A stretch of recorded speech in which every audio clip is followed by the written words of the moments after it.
In our previous lecture, we were looking at concentration units for solutions.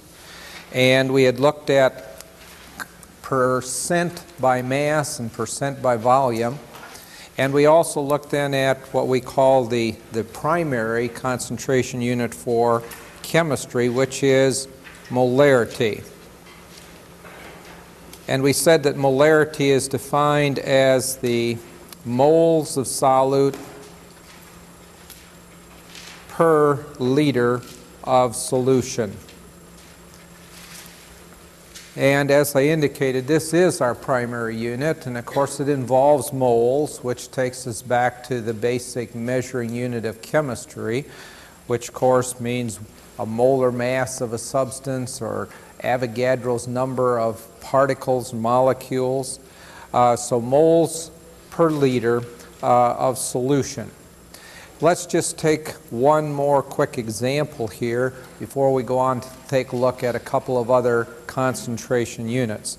Let's suppose that we dissolved 322 grams of sodium hydroxide in water and prepared 3.75 liters of solution. And we want to know what the molarity is of that solution. So again then, setting up, keeping in mind our units that we need to end up with moles over liter of solution, we would say that molarity is equal to 322 grams of NaOH over 3.75 liters. In this particular case, the bottom unit is already correct, so we don't need to make any conversion. The top unit, however, is not in the units of moles, so we need to make a correction factor. So we need to bring in the molar mass then of sodium hydroxide, and 1 mole of sodium hydroxide then is equal to, and we would have to determine the molar mass. Well, sodium is 22.99 and hydrogen 1.01, so that would give us 24, and 16 for the oxygen would give us a mass of 40 grams for the molar mass. Our units grams cancel. We see that we're now left with moles of solute per liter of solution, and so we have the problem set up correctly. Then would be a matter of determining what the actual concentration was.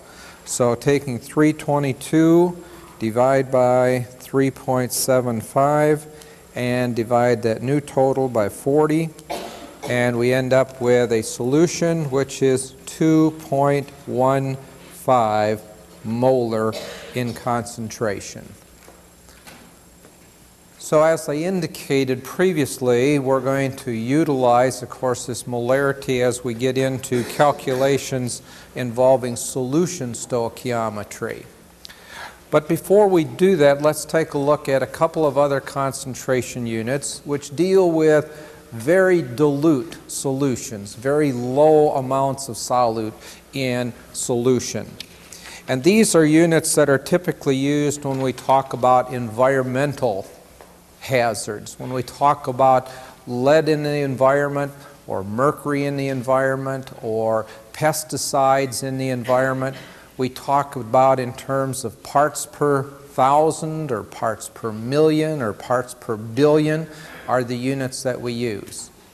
Very toxic materials, we may have regulations that allow only parts per billion being present in drinking water or food or whatever case might be, or even in the air. If it isn't that toxic but somewhat harmful, we may have regulations that limit us to parts per thousand in contrast instead of parts per billion. So let's take a look at these units and see what they mean when we talk about parts per thousand, for instance. Parts per thousand is defined as the number of grams of solute per liter of solution. Now, when we think of part per thousand, we obviously would think 1 unit out of 1,000 units. So the question is, how are we expressing parts per thousand in terms of grams over liters of solution?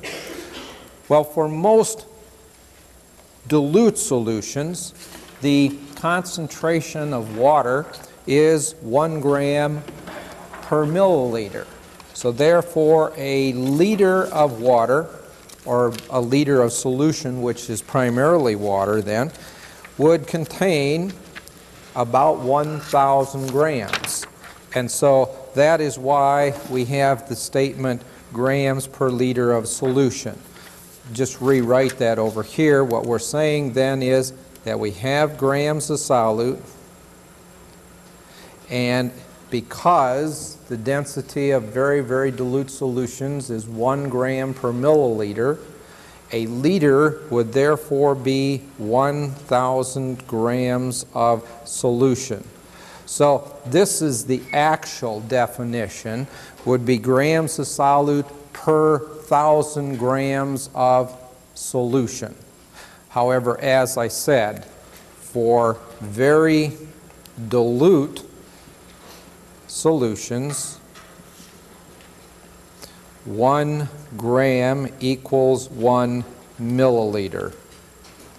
And so therefore 1,000 grams would be 1,000 milliliters, which would take us back to, once again, a liter. All right? So, going back to our basic definition then, first of all, parts per thousand expressed as grams of solute per liter of solution. We also define very low concentrations in terms of units of parts per million, abbreviated ppm. And here we see that we have units of milligrams of solute per liter of solution. Now, a part per million, once again, would seem to be 1 out of a million units. Again, if we go back to take a look at this in terms of relationship of mass, then what we're saying here is a milligram per liter, but a milligram is what? 0.001 gram over 1,000 grams. This is still relating to the fact that very dilute solutions, a milliliter is equal to a gram. And if we were to convert this then to 1 instead of a thousandth, if we multiplied both the top and bottom by 1,000, we would now be saying 1 gram per 10 to the 6th grams, or 10 to the 6th, of course, is a million. So we're saying 1 gram out of a million grams would be 1 part per million. But for practical purposes, for calculating purposes, then we go back to our basic definition here, milligrams of solute per liter of solution. Finally, for very low levels of materials, or very highly toxic materials in the environment, we may talk about them in terms of parts per billion. Okay, so we had parts per thousand, parts per million, parts per billion. Each of these varies by a factor of 1,000. Okay, so each step we're going is 1,000 change. So in this particular case, we express it as micrograms. That's 10 to the minus 6th grams of solute per liter of solution. Again, if we were talking in terms of just grams to grams relationship, we could show that. We would be saying then that we had 10 to the minus 6th grams, that's a microgram, per 1,000 grams of solution. Now, in order to clear that up then, so that we have just 1 on top, we'd multiply both the top and the bottom by 10 to the 6th, so we would end up with 1 gram per 10 to the 9th grams, and now we're talking about parts per billion. Okay? So for our purposes, for our calculation purposes, This is only to show that we really truly define initially parts per million, parts per billion, parts per thousand, relative to grams. But because of the density of very dilute solutions, then for all practical purposes we can use these as our working definitions for these three very dilute solutions. So let's take a look at a couple of problems here. Well, before I do that, let me just say one thing. And this is to tell you or ask you to be a little skeptical when you read newspaper reports, etc., about hazards in the environment, or somebody has measured some toxic metals in some land somewhere. Newspaper reporters are very prone to make a story sound very good. And so therefore, because most people don't really know what the difference between these are, you see, let's suppose that the federal government allowed us to have in drinking water, and we'll say cadmium, which is a metal which we are concerned about. Let's suppose that the federal government had as a maximum level 10 parts per million of cadmium. And cadmium actually in nature exists as a charged particle, an ion, as we talked about before. All right, so let's suppose that somebody now had a water sample and they had collected from a runoff of a pond someplace, and they had it analyzed, and it turned out to be, let's say, 7 parts per million. Well, that doesn't make any story. But you see, if I want to make a story out of this as a newspaper person, I can publish and justifiably say it. I could say that there were 700 parts per billion cadmium. Now, when you tell somebody there's 700 something units out there, that's a toxic, that's pretty scary.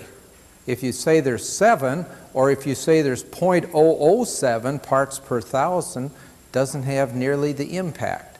And you really need to pay attention if you're looking at stories relating to environmental problems, what they are stating in.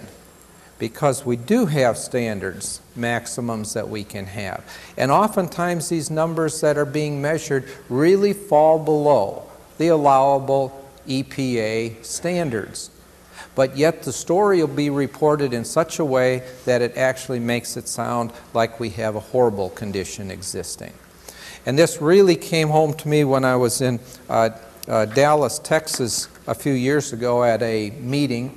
And it just happened that particular day that they had a story about an area of Dallas that had a trench that kind of went through, or a creek that went through, and these people were concerned about pollution in the water.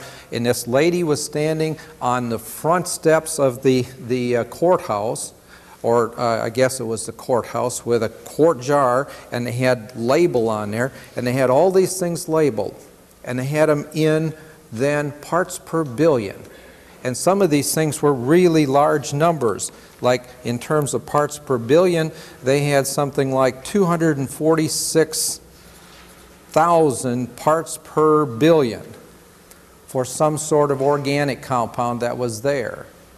Well, if we convert that back to parts per thousand, that's 0.246 parts per thousand, and it just happened that that particular chemical that they had listed there, the EPA allows 5 parts per thousand before it's even considered to be a hazard. But yet here's this label on this jar showing these tremendous large numbers, indicating this terrible pollution in this water in this ditch behind this set of homes. Now, I'm not saying that there might not have been some in there that were toxic or at high enough levels, but the story was certainly out of proportion as compared to what it truly was. You see, that number looks pretty big. If you told somebody they had that magnitude of some sort of pesticide, they would say, oh my goodness, this is horrible. If you put it this way and then tell them that yes, you can have 5 parts per thousand without any health problems, it looks considerably different. So I just say that when you're looking at reports, be sure that you pay attention to how the concentration is expressed.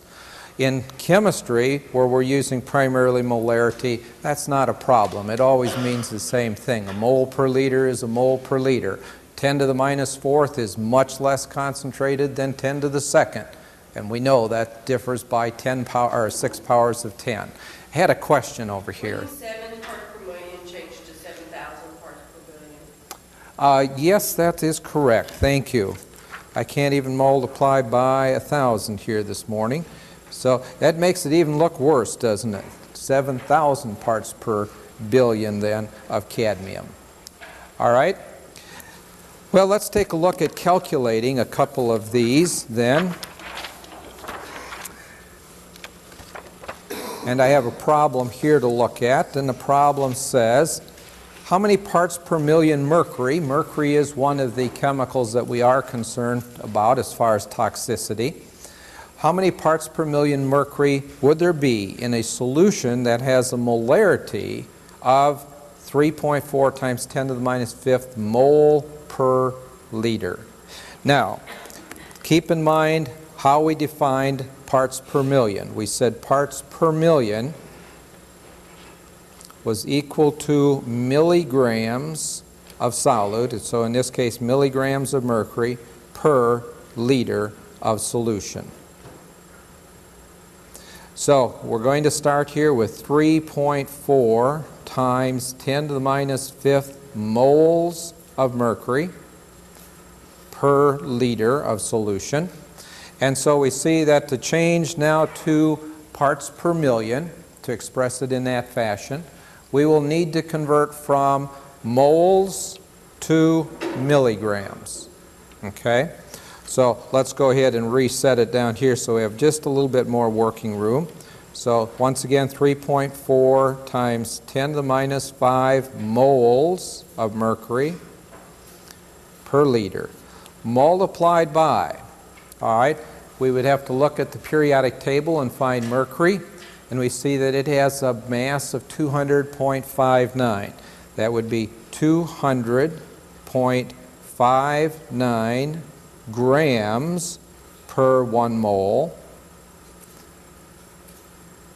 But we don't want it in grams, we need it in milligrams, so multiplied by 1,000, 10 to the third, milligrams per 1 gram. And so now the grams cancel, and now we have milligrams per liter of solution, which is then the correct unit for parts per million. Well, let's see what we would end up with then. We have 3.4 times 10 to the negative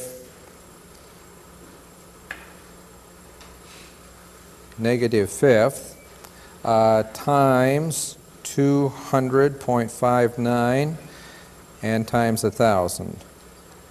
And we have an answer of 6.82 parts per million mercury.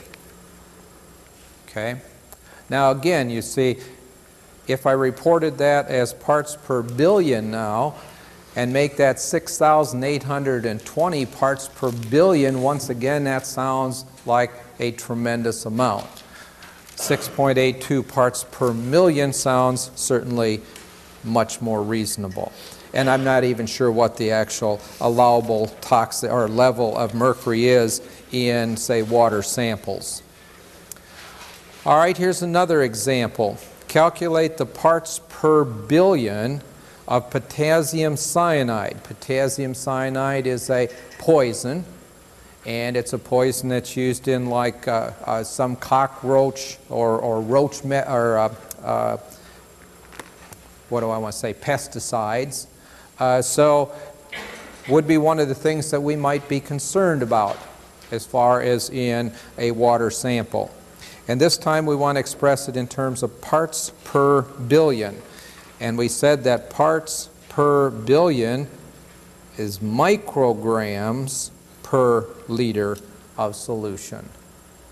So we would set up the problem then in similar fashion to what we did before. Parts per billion would be equal to 2.8 times 10 to the minus 6th mole of KCN per liter of solution. Now the first one we looked at was, of course, parts per million of an element. Here we're talking now parts per million of a compound. So the first thing we need to do is convert this to grams, and so we need to know how many grams of KCN we have per 1 mole. And so we'd have to calculate that. Well, let's see, potassium would be 39.10, and we have 1 carbon, 12.01, and we have 1 nitrogen, 14. So we would end up with 65.11 gram per mole. So now we have grams, but we still need to go a step further, and that would be now to convert to micrograms. So if we multiplied now by 10 to the 6th micrograms per 1 gram, then the grams will cancel, and we'll now be expressing units of micrograms per liter, which would be parts per billion. Well, in this particular case, let's see, we can probably almost eyeball this. First of all, 10 to the minus 6 times 10 to the 6th, those will cancel out, and so we'll just have 2.8 times the 65. So 2.8 times 65.11, and we have a final answer then of 182 parts per billion KCN, which would also be equal to 0.182 part per million, and so on down the line. So you see, again, the magnitude change that we have.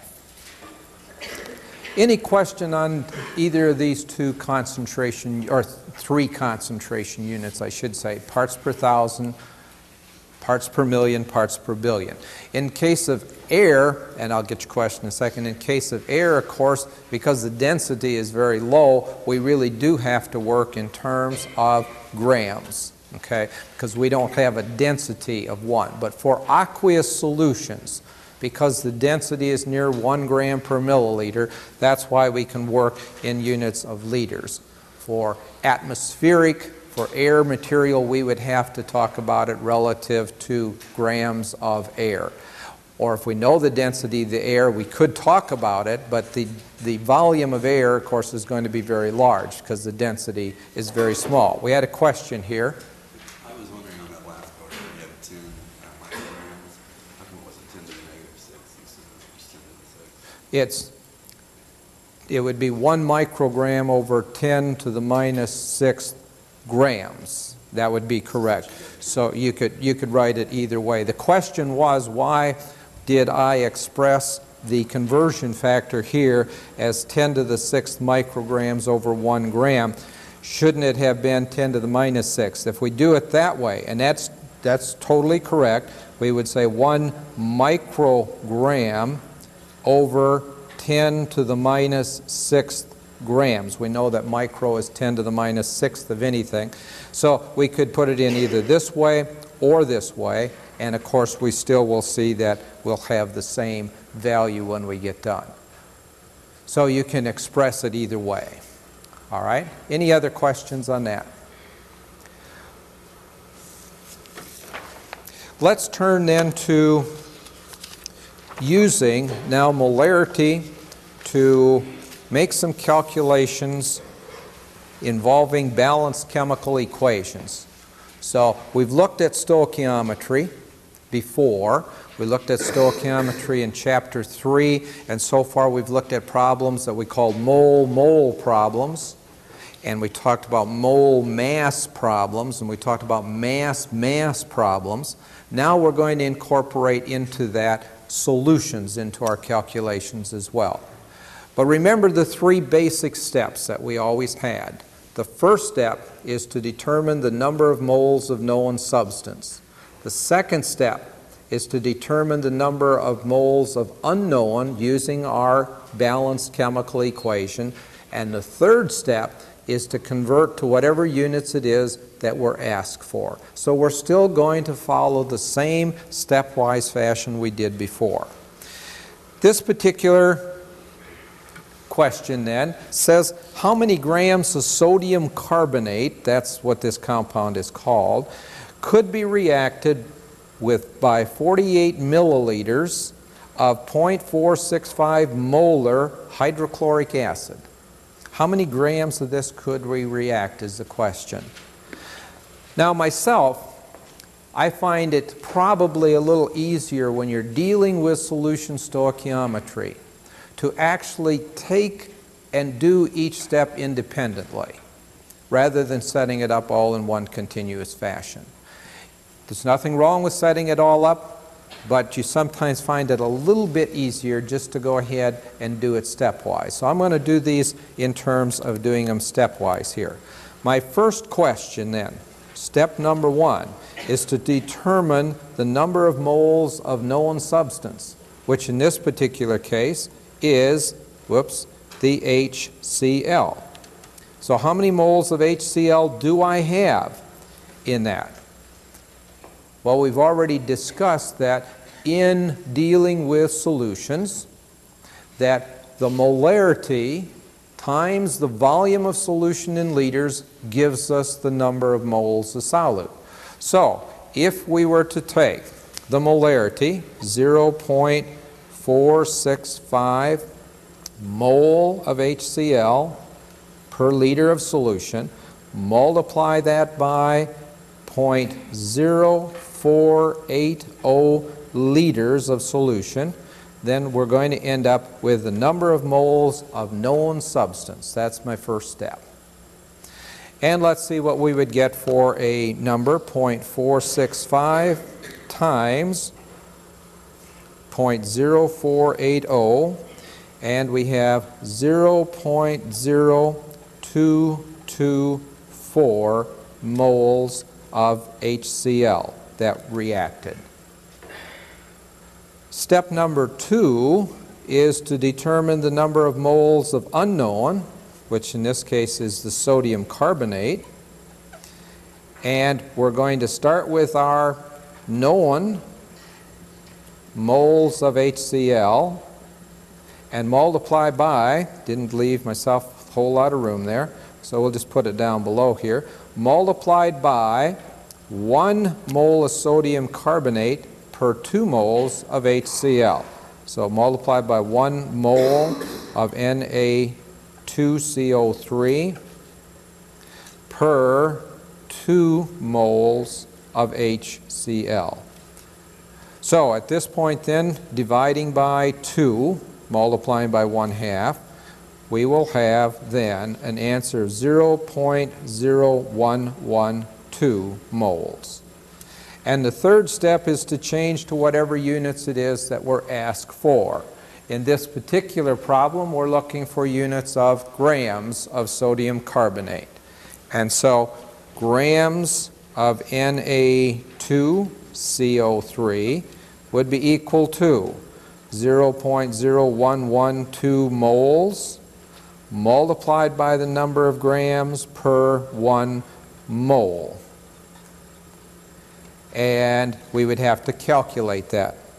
So let's see, we would have 2 sodiums, so 22.99 times 2 would give us 45.98, and a carbon, 12.01, and 3 times 16 for the oxygens, 48. And it looks like we have 105.99 grams per 1 mole of sodium carbonate. So if we now multiply that,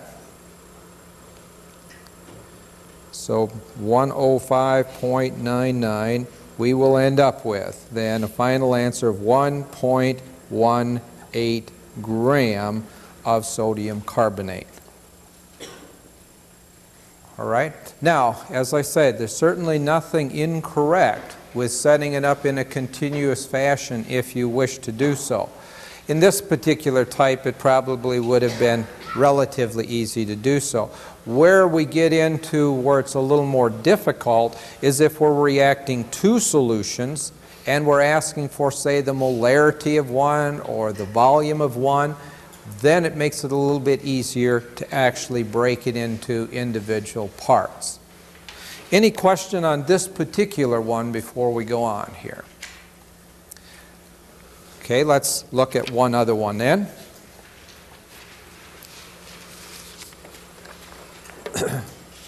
In this particular problem, it asks the question, how many milliliters of calcium iodide solution would I need? And it has a concentration of 0.186 molar concentration. How many milliliters of this solution would I need to react with 9.76 grams of the other compound called silver nitrate? So this is, of course, the known in this particular problem, and we're looking for milliliters over here.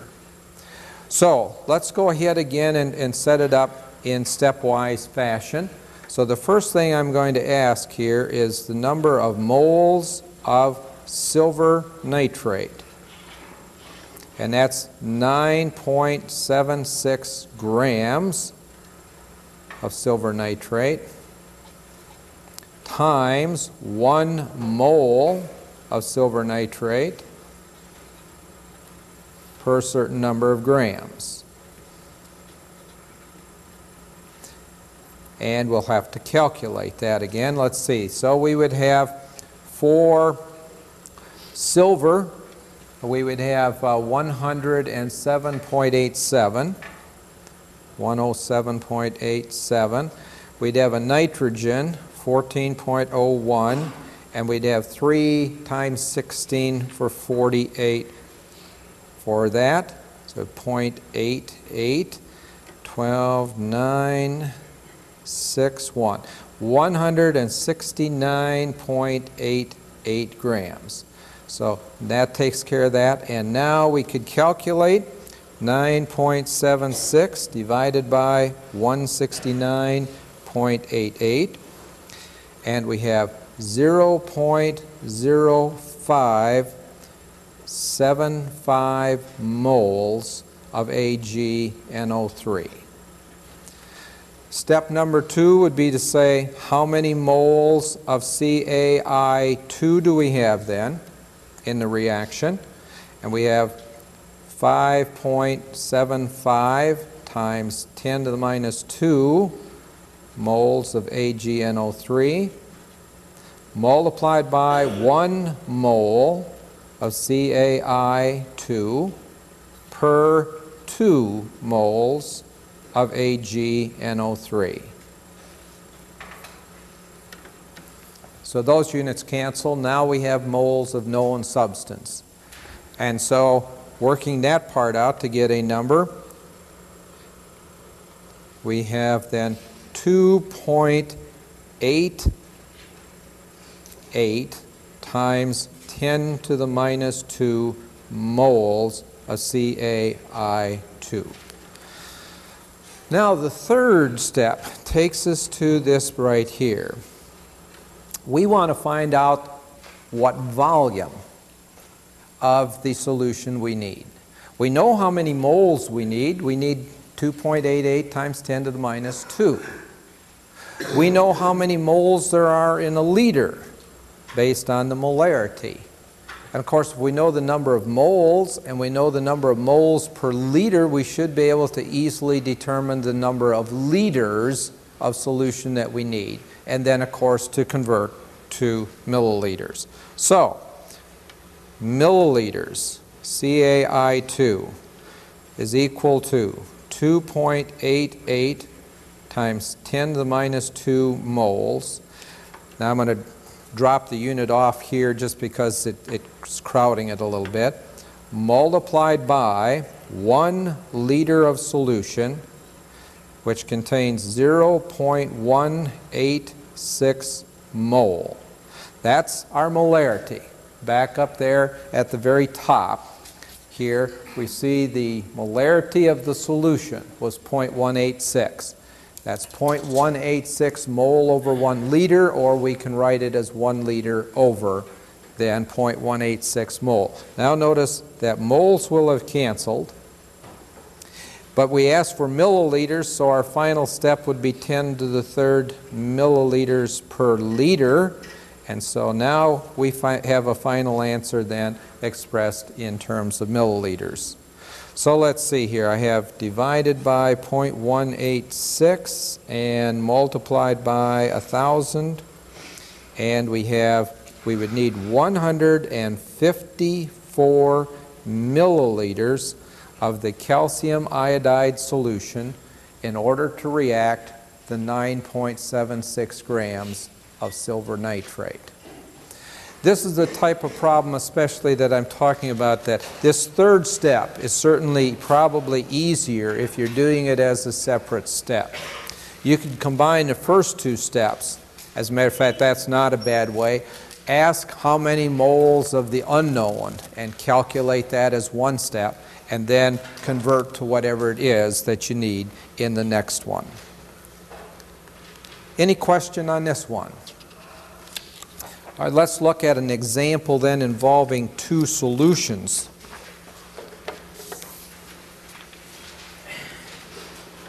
Here we have the reaction of phosphoric acid with potassium hydroxide.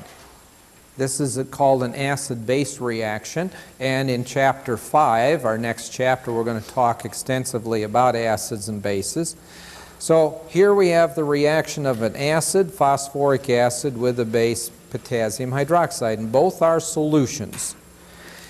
We find that it takes 15.6 milliliters of 0.525 molar phosphoric acid to react with 25 milliliters of the solution of potassium hydroxide.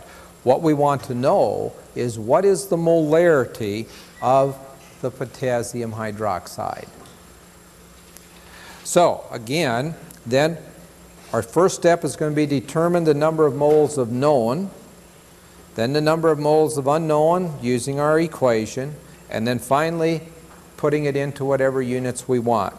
This time let's go ahead and do it in 2 steps. So let's ask the question here, how many moles of KOH do I have? Have I reacted?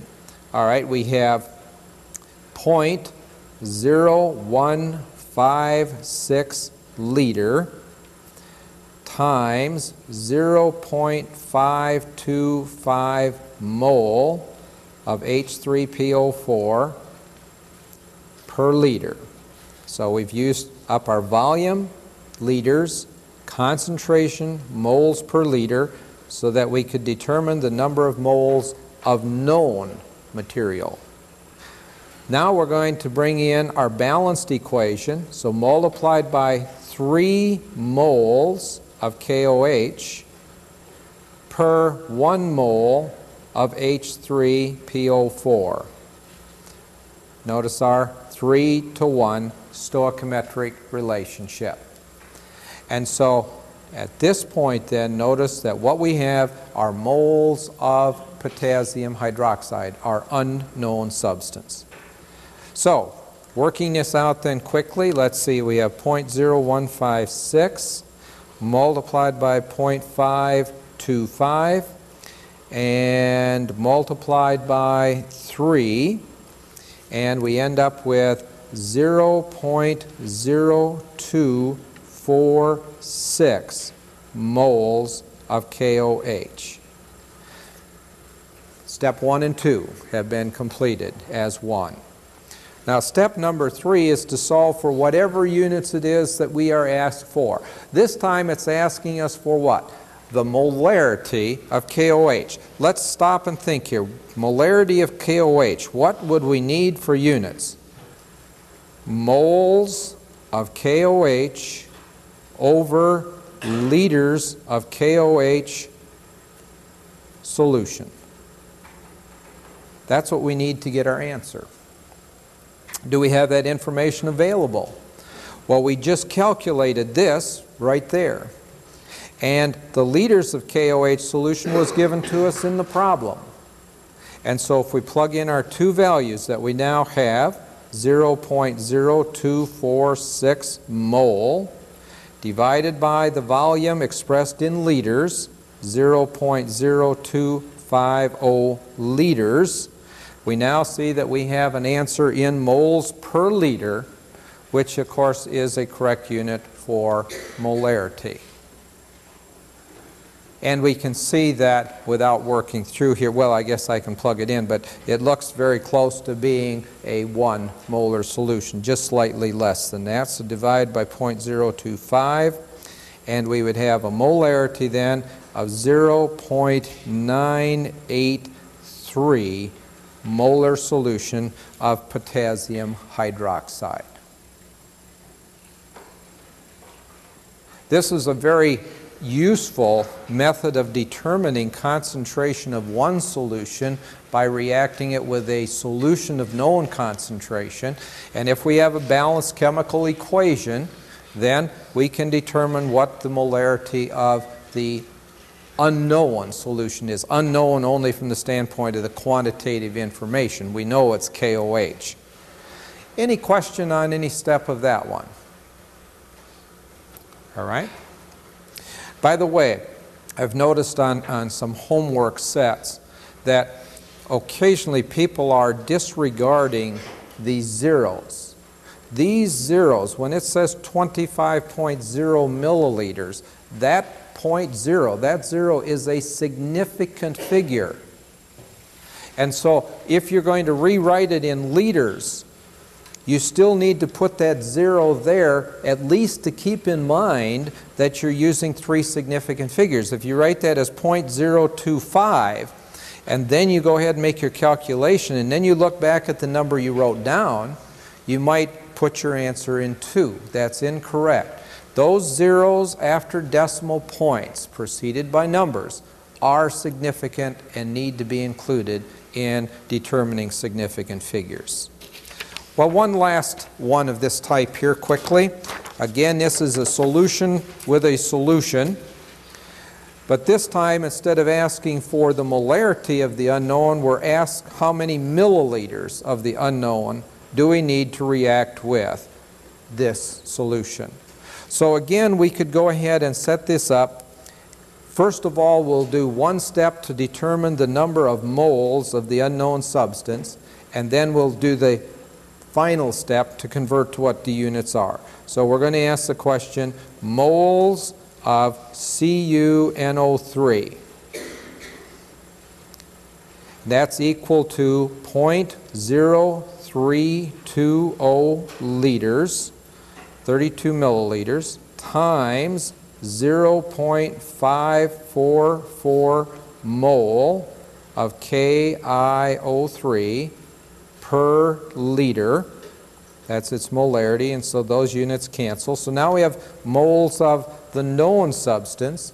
Now we need to convert then 1 mole of the copper nitrate,